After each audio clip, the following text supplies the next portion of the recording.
Assalamualaikum warahmatullahi wabarakatuh. Perkenalkan, nama saya Muhammad Hayas dengan NIM 2107071. Di sini saya selaku ketua dari kelompok 3 Algoritma dan Struktur Data Pendidikan Sistem dan Teknologi Informasi Universitas Pendidikan Indonesia. Dan di sini tentunya saya dibantu oleh rekan-rekan saya. Halo semuanya, nama saya Reza Sodikin dengan NIM 2103423. Kenalkan, nama saya Muhammad Hilmi Taki, NIM saya 2103161, saya dari kelas 2 BPSTI. Ya, izin memperkenalkan diri, nama saya Andika Yuwansyah dengan NIM 2100837 dari kelas 2 BPSTI. Maka nama saya Muhammad Fikri Faujanawi dengan NIM 2103061 dari kelas 2 BPSTI.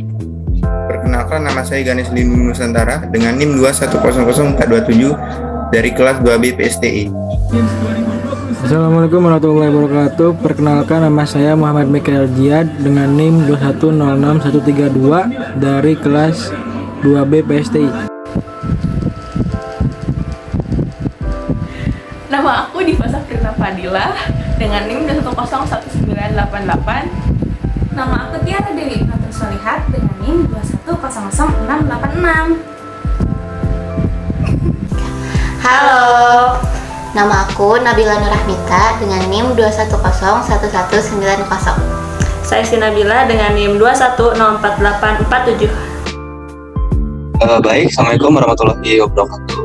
Perkenalkan, nama saya Muhammad Fauzan Alfiwi dengan NIM 2102398. Di sini saya akan sedikit menerangkan tentang ilustrasi cara kerja Multisoft. Baik, langsung saja. Pertama-tama kita persiapkan angka yang perlu kita sorting. Di sini saya punya contoh dengan angka 10, 16, 31, 8, 22, 39, dan 7. Pertama-tama, cara kerja multisoft sendiri di sini dia seperti konsep tree, atau dia akan membagi dua. Dia akan membagi dua dengan mencabangkannya, atau biasa disebut ini sebagai parent. Dia akan memiliki cabang hingga semuanya. Setiap algoritma memiliki satu node atau satu elemen atau satu angka. Baik, langsung saja. Di sini kita akan membagi dua, karena di sini angkanya ada 7, 1, 2, 3, 4, 5, 6, 7. Maka kita akan membagi duanya di sini. Kita akan membagi dua di sini. Kenapa dia lebih besar sebelah kiri? Karena di sini kita usahakan untuk mengutamakan sebelah kiri. Nah, seperti ini. Dia akan membagi dua di sebelah sini. Nah, setelah dia membagi dua seperti ini kita bagi dua lagi dari masing-masing cabangnya. Seperti di sini kita akan membagi dua di sebelah sini, dan di sini kita akan membagi dua di sebelah sini. Ingat, selalu lebih besar sebelah kiri.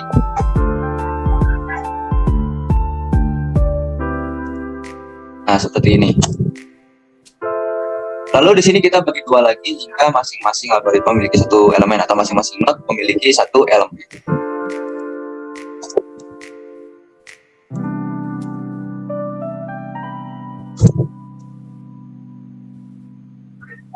Nah, seperti ini. Jika dia sudah terbagi satu-satu seperti ini, di sini baru kita bisa melakukan sorting.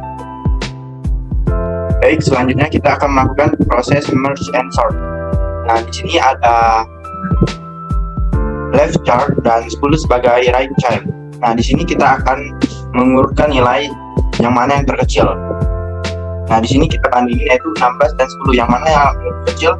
Nah, yaitu 10, maka 10 nanti akan kita isi ke dalam sebuah array.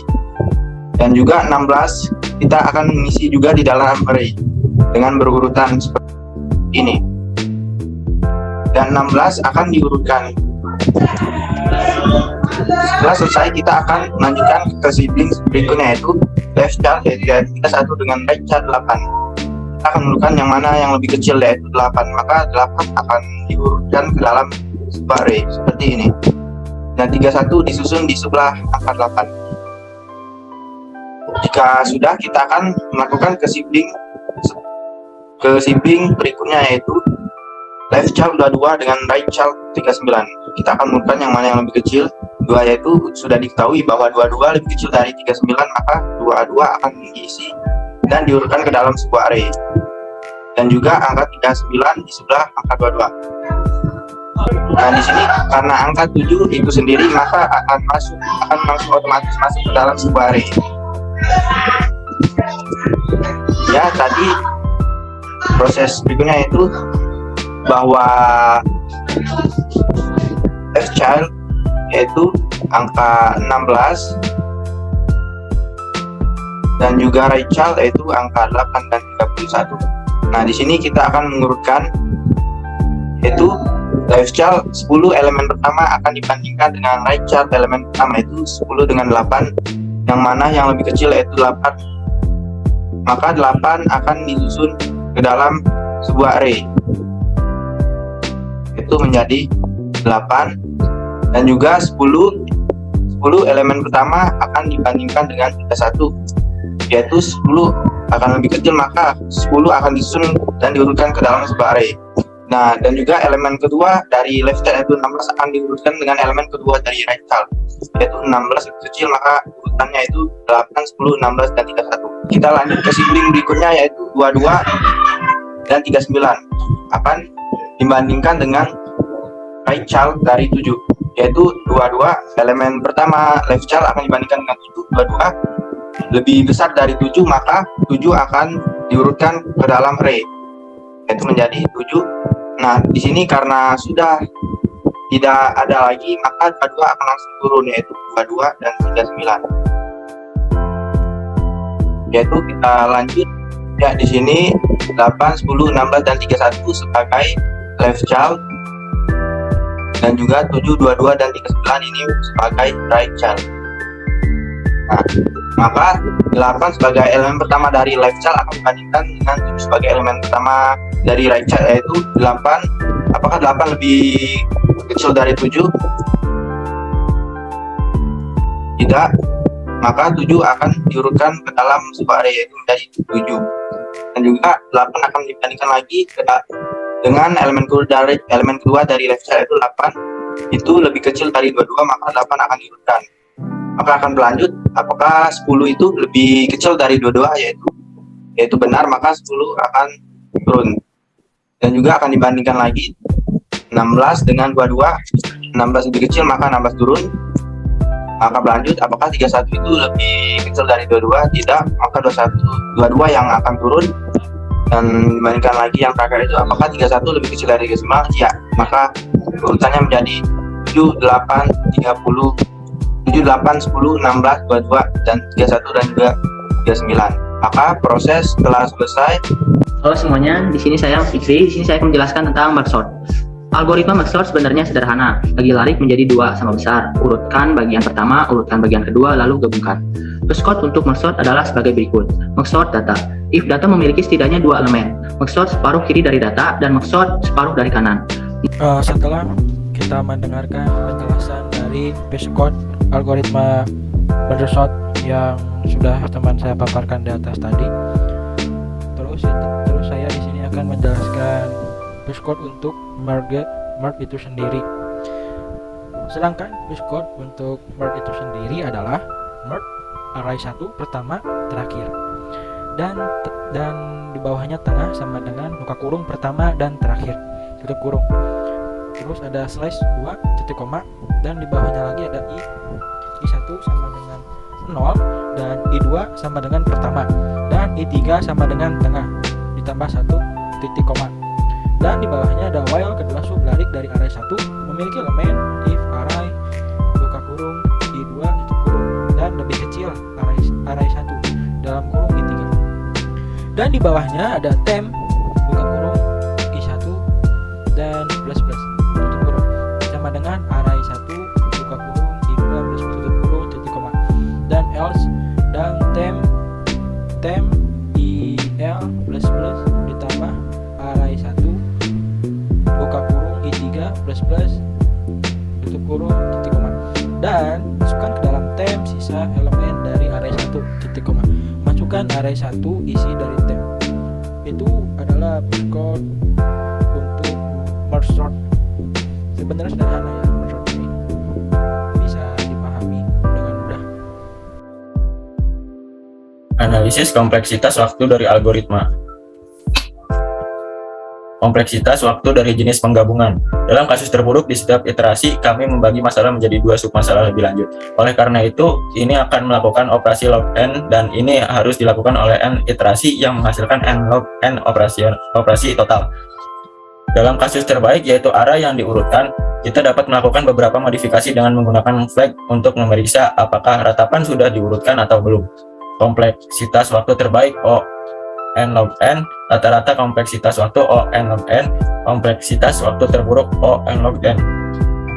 Untuk permasalahan yang kedua adalah kompleksitas ruang dari jenis penggabungan. Poin pertama, n ruang tambahan diperlukan dalam implementasi merge sorts karena semua elemen disalin ke dalam array tambahan. Poin kedua, maka kompleksitas ruang adalah O dalam kurung n. Pada kesempatan kali ini, saya akan mengimplementasikan algoritma merge sort menggunakan bahasa pemrograman C untuk mengurutkan data yang disimpan pada array.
Sip.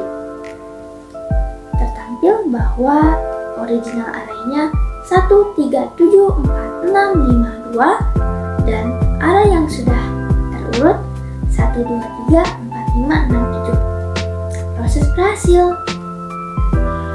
Jadi sekarang kami akan menguji kode program yang telah dibuat sebelumnya oleh teman kami untuk mengurutkan data yang disimpan pada array. Jadi di sini ada beberapa fungsi. Yang pertama ada fungsi merge, lalu yang kedua ada fungsi merge sort, lalu yang ketiga ada fungsi display, lalu yang terakhir dan yang paling utama yaitu ada fungsi integer main dengan berisi array yang belum terurut dan berisi size dengan operasi pembagian size of array bagi size of array dengan indeks 0. Lalu di sini ada printf original array. Lalu dari sini kita memanggil fungsi display dengan parameter array dan size. Nah, kita langsung ke fungsi display. Di fungsi display ini berguna untuk menampilkan isi array yang belum terurut dengan memanfaatkan looping for dengan inisialisasi i sama dengan 0. Lalu kemudian ada kondisi penghentiannya yaitu i kurang dari size dan pengaturan iterasinya i++ atau i tambah 1, i+1. Lalu dia akan mengeprint hasilnya kembali ke fungsi main. Nah, setelah itu fungsi merge sort ini dipanggil dan berperan sebagai fungsi rekursif yang mana akan dieksekusi apabila memenuhi ketentuan. Dan ini ketentuannya start kurang dari n. Proses yang dieksekusi adalah variabel mid sama dengan start plus n min start bagi 2. Lalu setelah itu fungsi merge sort memanggil dirinya sendiri Yang pertama dengan parameter array start dan mid. Yang kedua dengan parameter array mid plus 1 dan end. Setelah itu memanggil fungsi merge dengan parameter array start, mid, end.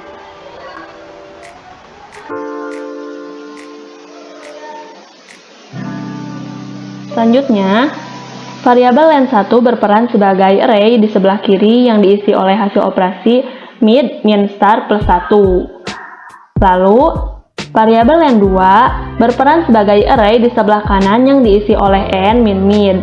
Selanjutnya, terdapat perulangan for dengan inisialisasi i sama dengan 0, kondisi penghentian i kurang dari len1, dan pengaturan iterasi i++ atau i+1 yang akan mengeksekusi left_r dengan berindeks i sama dengan array dengan indeks start plus i. Setelah itu, terdapat looping for dengan inisialisasi j sama dengan 0, kondisi penghentian j kurang dari len2, dan pengaturan iterasi j++. Selanjutnya, variabel i diisi dengan 0, j diisi dengan 0, dan k diisi dengan nilai start. Setelah itu, terdapat while jika i kurang dari len1 dan j kurang dari len2 akan mengeksekusi array dengan indeks k sama dengan nilai left_r dengan indeks i. Dengan ketentuan jika left_r dengan indeks i kurang dari right_r dengan indeks j, serta pengatur iterasinya adalah i++ atau i+1. Pada proses ini berarti karena array kanan lebih besar dari array kiri, maka isi array kiri dimasukkan ke array yang akan digabungkan. Jika tidak sesuai, maka yang dieksekusi adalah array dengan indeks k sama dengan right_r dengan indeks j, serta pengatur iterasinya adalah j++. Pada proses ini berarti array kiri lebih besar dari array kanan, maka isi array kanan dimasukkan ke array yang akan digabungkan. Setelah itu k ditambah dengan 1 atau ini k++. Selain dari while tersebut, terdapat while dengan ketentuan i kurang dari len1 yang akan mengeksekusi array dengan indeks k sama dengan left_r dengan indeks i, menambah i dengan 1 dan menambah k dengan 1. Selain itu juga terdapat while dengan ketentuan j kurang dari len2 yang akan mengeksekusi array dengan indeks k sama dengan nilai right_r dengan indeks j, lalu menambahkan j+1 dan k+1. Setelah itu, kembali ke pemanggilan fungsi merge pada fungsi merge sort, lalu melanjutkan kembali proses rekursif sampai selesai, yakni start tidak lagi memenuhi ketentuan bahwa start tidak lebih kecil dari n, yang artinya isi array sudah terurut. Setelah itu, kembali ke fungsi main, lalu menampilkan sort_r diikuti dengan pemanggilan fungsi display dengan parameter r dengan size. Ini fungsi display yang dipanggil kini berguna untuk menampilkan isi array yang sudah terurut dengan memanfaatkan looping for dengan inisialisasi. Maka dari itu, proses kode program pun selesai. Saya Adrian Kusuma. Di sini saya akan bagaimana menu kode program yang harus ditulis untuk pembentukan merge source dalam bentuk linked list. Akan dilihat kalau misalkan hasilnya dijalankan berhasil seperti ini.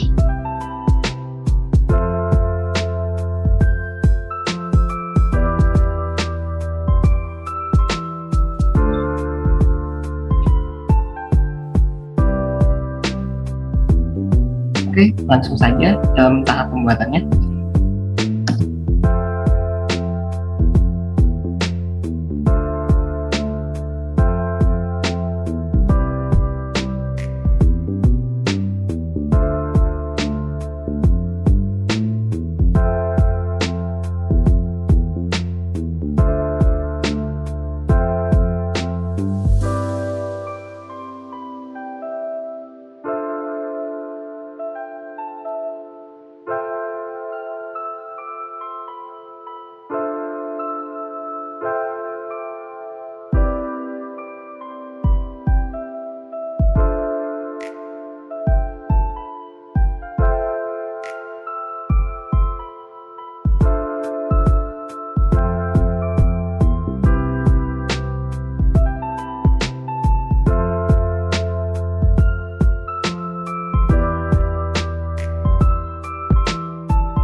pada fungsi biasanya ini kita langsung memasukkan aja ini tools stdio.h.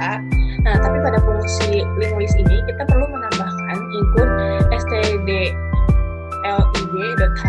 Di sini fungsi ini berfungsi untuk menambahkan blok sendiri berfungsi untuk mengalokasikan sebuah node. Nah, langsung saja kita definisikan. Di sini setelah didefinisikan di sini kita memiliki structure. Structure didefinisikan pada bahasa sini sebagai struct. Di sini struct menggunakan nama node. Nama node ini bisa kalian ganti dengan apa saja, dan kemudian struct ini di dalam itu memuat beberapa tipe data. Yang pertama itu adalah tipe data integer. Pada tipe data integer ini kita namakan integernya sebagai data, dan tentu saja tipe data struct node point. Nah, tipe data integer ini bisa kalian ganti dengan tipe data float. Jika diibaratkan, struct ini merupakan sebuah keranjang yang berisi bermacam-macam buah yang berbeda. Setelah menentukan sebuah strukturnya, kita kemudian deklarasikan untuk memanggil fungsi resolusinya. Yang pertama, sini adalah struct node. Di sini kita memanggil fungsi, deklarasikan dulu untuk menggabungkan fungsi struct A dan menggabungkan fungsi struct B. Nah, kemudian kita panggil fungsinya, ada fungsi di sini ada void middle. Ini kita nanti akan memasukkan struct node dan source, kemudian ada struct node point, kemudian ada front ref, ada struct node pointer back ref, dan kemudian masuk ke dalam integer main. Di sini di integer main ada struct node res itu sama dengan null, ada struct node a null sebagai null juga sama dengan null juga, dan kemudian data push dengan alamat a dan datanya 1. Di sini kita nanti fotokopi dulu ya. Kita masuk ke berikutnya. Di sini ada void push di sini untuk menampilkan data. Kita masuk aja. Nah, di sini ada push alamat a itu sebagai headref di sini, dan 1 ini sebagai integer new data. Jadi seperti itu. Kemudian bisa dilanjut. Berikutnya di sini kenapa di awal kita menggunakan fungsi ini, menggunakan stdlib.h, karena untuk mengalokasikan data di push struct node new untuk slide yang berikutnya, tampilan void yang berikutnya, menampilkan data yang berikutnya. Selain untuk menampilkan data yang tadi, di sini juga ada untuk menampilkan node baru dengan data yang itu sama dengan data baru, new data. Di sini juga ada link node baru yang sebelumnya itu ditampilkan berikutnya dan dilakukan pembaruan pada data tersebut untuk pengurutan. Kemudian berikutnya itu adalah ada headref dan node baru. Di sini untuk memindahkan pointer pada headref untuk diubah menjadi sebuah data baru.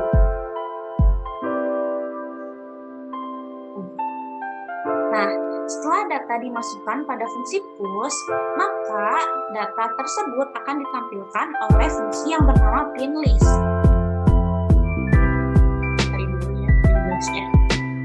Nah, pada fungsi ini, ketika node tidak sama dengan null, maka akan ditampilkan node data, node sama dengan node next. Nah, artinya semua data yang dimasukkan pada fungsi push ini akan ditampilkan oleh fungsi print list ini.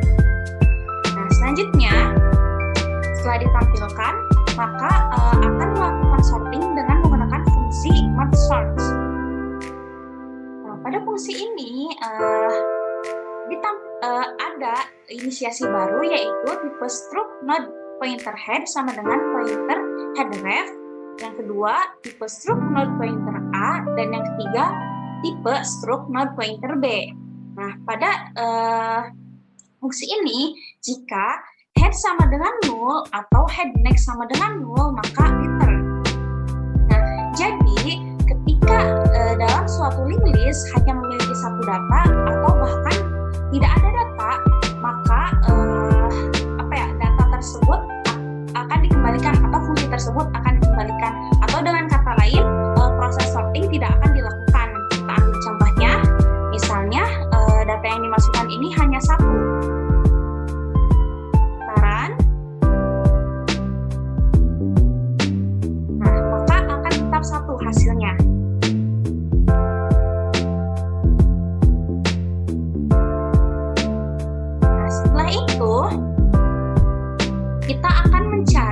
data tengah dengan menggunakan fungsi middle, yang dimana fungsi middle ini akan memanggil head, alamat A, dan alamat B. Nah, pada fungsi middle ini terdapat tipe data baru, yaitu tipe struct node pointer fast dan tipe struct node pointer slow, yang dimana slow sama dengan source dan fast sama dengan source next. Nah, ketika fast tidak sama dengan null, maka fast sama dengan fast next. Nah, jika fast tidak sama dengan null, maka slow sama dengan slow next dan fast sama dengan fast next. Nah, dalam fungsi ini kita akan mencari tengah. Nah, kecepatan fast ini dalam mencari suatu data 2 kali lipat dibandingkan dengan kecepatan slow. Yang dimana fast ini akan melewati 2 data sekaligus, sedangkan slownya tersebut hanya melewati atau menunjuk 1 data. Nah, setelah tadi menentukan kecepatan aksesnya, kemudian pada tahap berikutnya akan dilakukan pemisahan. Nah, pada tahap ini akan dipisah menjadi 2 bagian pada tahap yang tadi, yaitu ada front ref sama dengan source. Sedangkan source sendiri berisikan yang awalnya tadi kepala dan atau head dan alamat A serta alamat B. Dan kemudian bagian berikutnya adalah backref. Backref ini yang tadinya bernilai slow itu, yang awalnya slow atau ekornya itu berubah menjadi nilainya sama dengan 0 atau kosong. Nah, tadi setelah dipisahkan antara kepala, fast dan slownya, ini front ref, back ref, kemudian akan tampil kembali lagi sebagai merge sort dengan alamat A dan merge sort alamat B. Nah, kemudian pada berikutnya itu akan ditampilkan front ref itu menjadi head ref sama dengan sorted merge dengan data A dan data B, seperti yang ditampilkan pada void push di sini. Di sini lebih tepatnya void push head ref sama dengan new data, yang mana data tersebut nantinya akan dihitung kembali atau disorting kembali pada struct node merge sort. Seperti yang dikatakan Diva tadi, bahwa dalam struct node pointer sorted merge, struct node pointer A dan struct node pointer B, di sini akan dilakukan perbandingan setiap angkanya dan akan dilakukan juga pertukaran. Nah, di sini terdapat inisiasi baru, yaitu tipe struct node pointer result sama dengan null.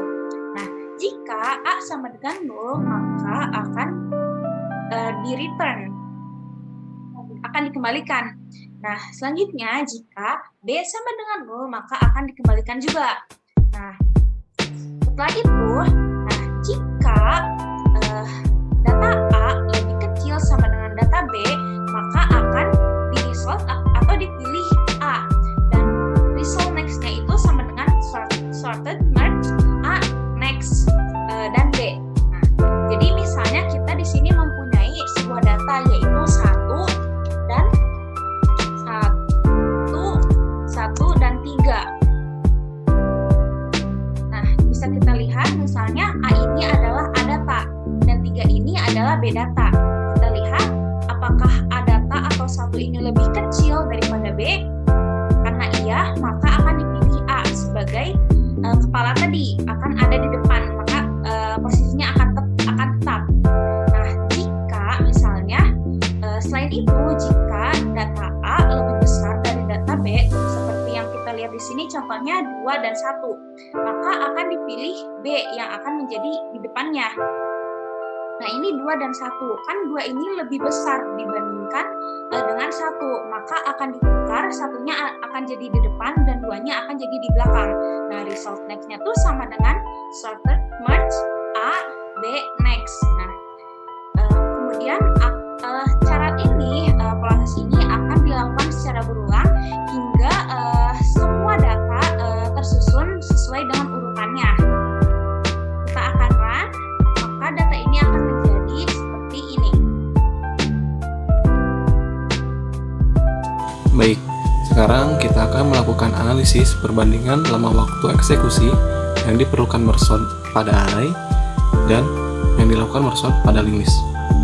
Seperti yang bisa teman-teman lihat pada layar, Gambar di atas adalah hasil eksekusi program merge pada array yang memakan waktu 0,81 second.